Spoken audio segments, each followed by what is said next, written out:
What?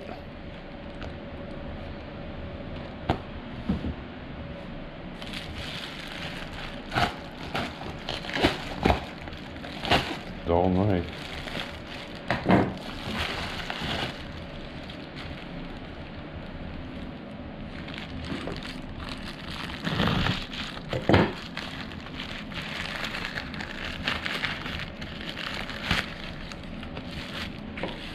How many bags are there?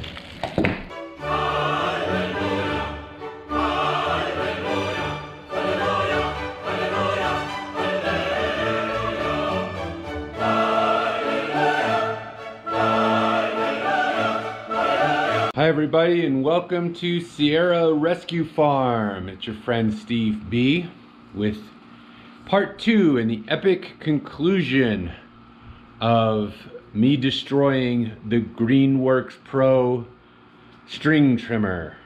Alright, so let's take a look. Alright, to complete this project, I actually salvaged the parts from my previous string trimmer, which actually had the brush cutter circular saw feature. So I had some parts from there, but I didn't have the screw, but I managed to get it. So I had to order this from China. It took about 3 weeks to get here.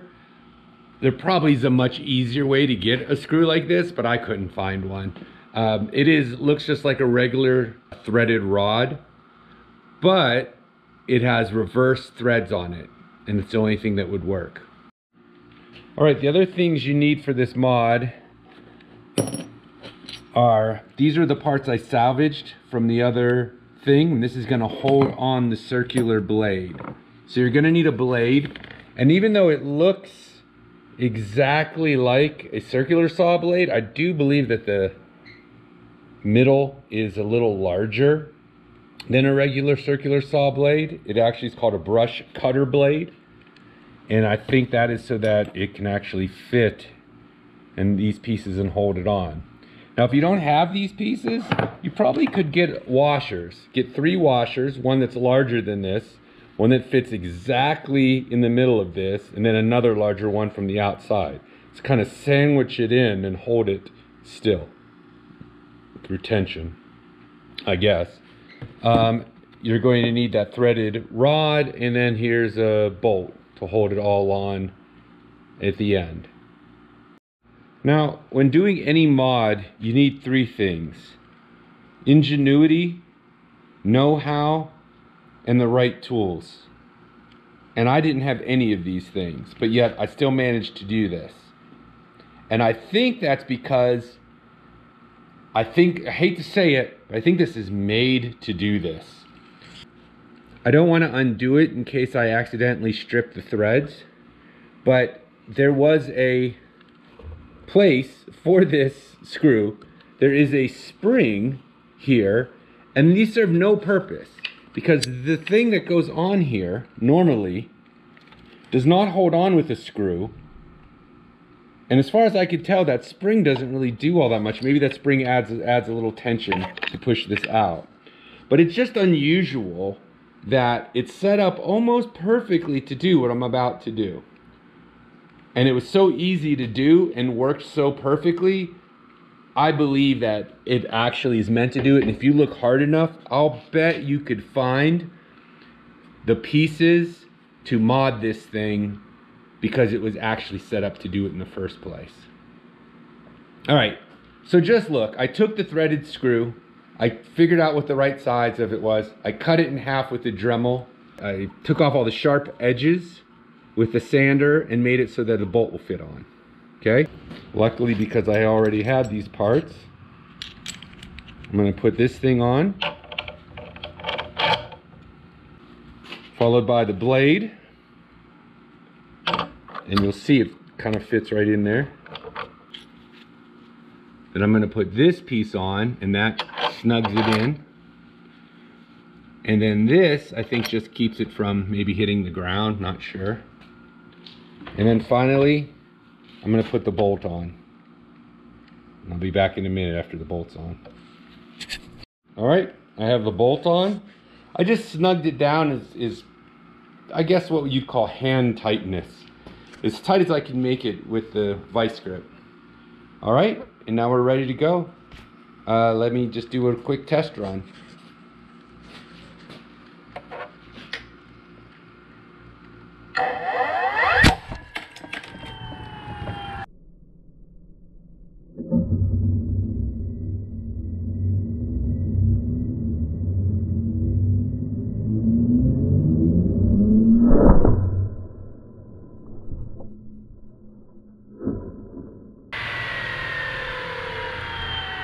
All right, well, it kind of works. That was a bit frightening.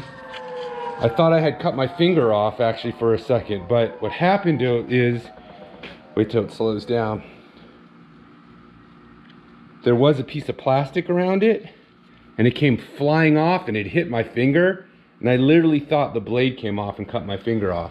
This whole time I was joking. If I had actually cut my finger off, that would have been terrible. I probably should have tested it on the ground, but I'm okay. A little bit shocked, but I'm all right. It didn't actually even hurt that much. I just wasn't sure what it was, but it just, that plastic flew off when it was spinning at high speeds. So this is very dangerous. I don't know what the hell it's going to do. Let's go try it out. I did try this with the gas motor, so I know what size stuff it'll cut through, how fast it'll cut through. My guess is that this is not going to work, that it's going to, the engine or the power going to the engine is not going to be as strong as the gas motor. And that is why I kept saying this is a power test. So it's, I don't know if it's, let me turn this down a little bit. I don't know if it's a legitimate power test, but it's, will the engine seize up or will it slow down? Because it is not a gas engine. Well, let's see what happens.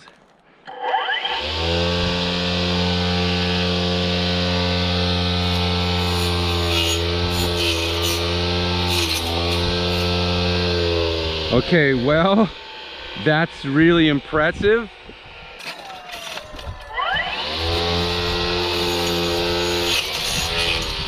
I mean, that just cut right through it.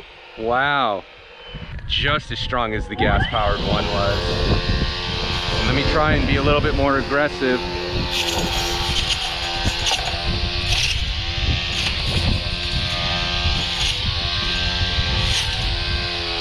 Yeah, so it cut right through that. What would you call that? I don't know, maybe a 1/4 inch. So let's move up to something a little bit more, a little bigger than that, just slightly, see what I could find. Significantly a step up. I'm going from a 1/4 inch to, I don't know, 2 inches. I just couldn't find anything in between. So let's just see what it does.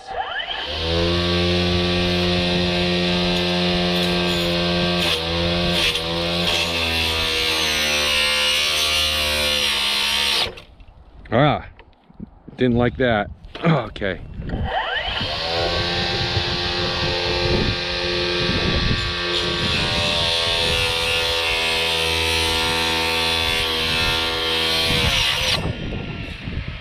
I think if I came at it from a different angle, it would do it. Let's see. I'm gonna show you that it's almost gotten all the way through it. You see what's happening is it actually cut all the way through it. I mean, it didn't stop, but what's happening is the pressure from the 2 pieces of wood as they cut are pressing down on it and stopping it. Now, I will say the gas one did not have that problem. It would cut straight through something this big with no problem. Now, if I would have came at it from a different angle where the thing would have started falling over the other way, this wouldn't have happened. Now, this is the first one I've tried, so I'm gonna try a few more and we'll see what happens.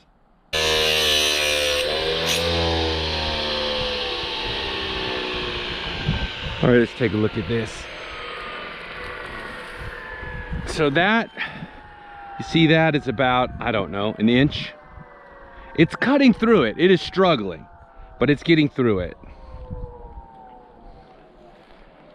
I would say that's about 1 inch. Let's see what happens here, or if it'll get held up again.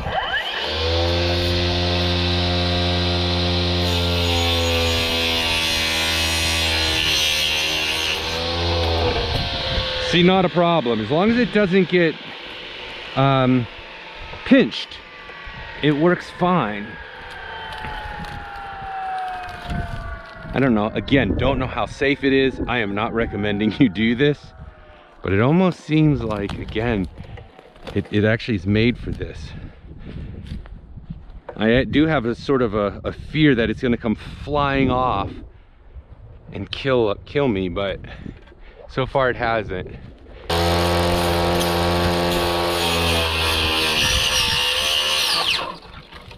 So you saw it seize up there again.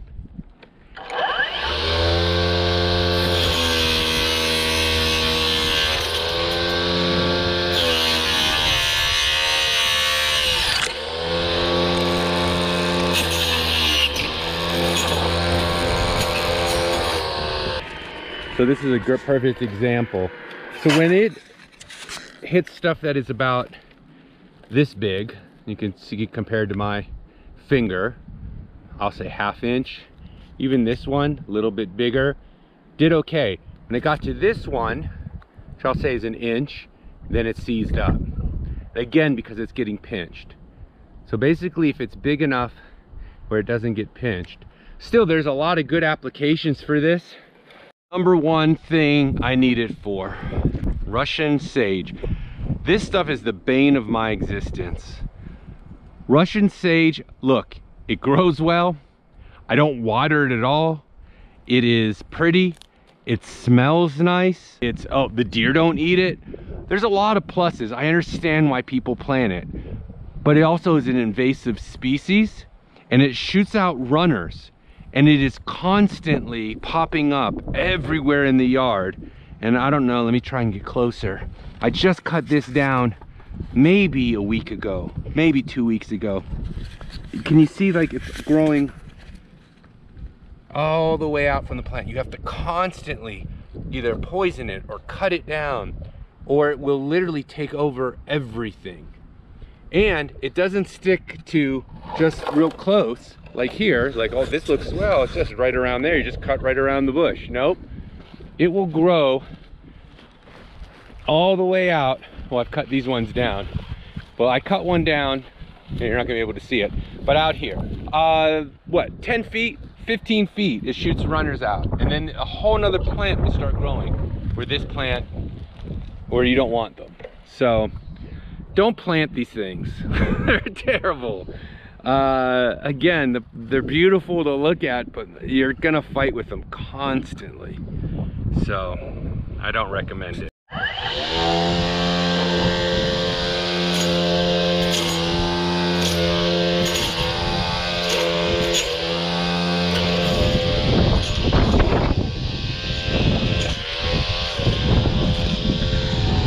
Yep, working like a charm.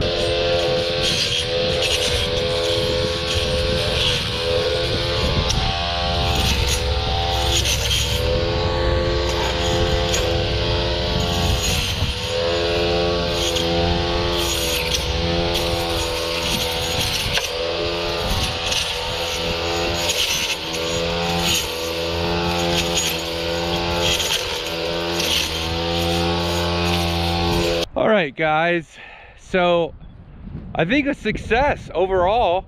To answer the question, no, it does not have as much power to do this sort of job than the gas one did. The gas one would cut through 2-inch branches without stalling or holding up, and it would just go through them like butter. In fact, it never would stall out. Even if you took it to a 4-inch branch, it wouldn't stall out. It just wouldn't make it through all the way because it just wasn't made for that. It'd start kicking and it just was unsafe. But this works and it has some applications. Now, is it worth the security risk? Probably not. Greenworks sells other tools that probably do this job much better. First of all, they sell a chainsaw that would cut through all this stuff. They also sell a pole saw, and the pole saw probably is more fit for a job like this. And you know what, they may in fact sell a brush cutter and brush cutter attachment. I don't know, I couldn't find it, but they may very well in fact have an attachment for this thing. But if they don't, pretty easy to mod, pretty easy to do. The only reason I could think of doing that, again, is if you just don't want to spend the money. This cost me about $5 for that screw, and maybe another couple dollars for shipping. And that was it. It took me less than 10 minutes to mod it and put it together. So, oh, and then the blade, whatever the blade cost, probably 10 bucks. So that's a lot better than, you know, buying the pole saw, which probably be about 200 bucks would be my guess. Overall though, successful. Proceed at your own risk. I am not endorsing this, so if you cut your fingers or leg off, don't come crying to me. Talk to you later. Bye-bye.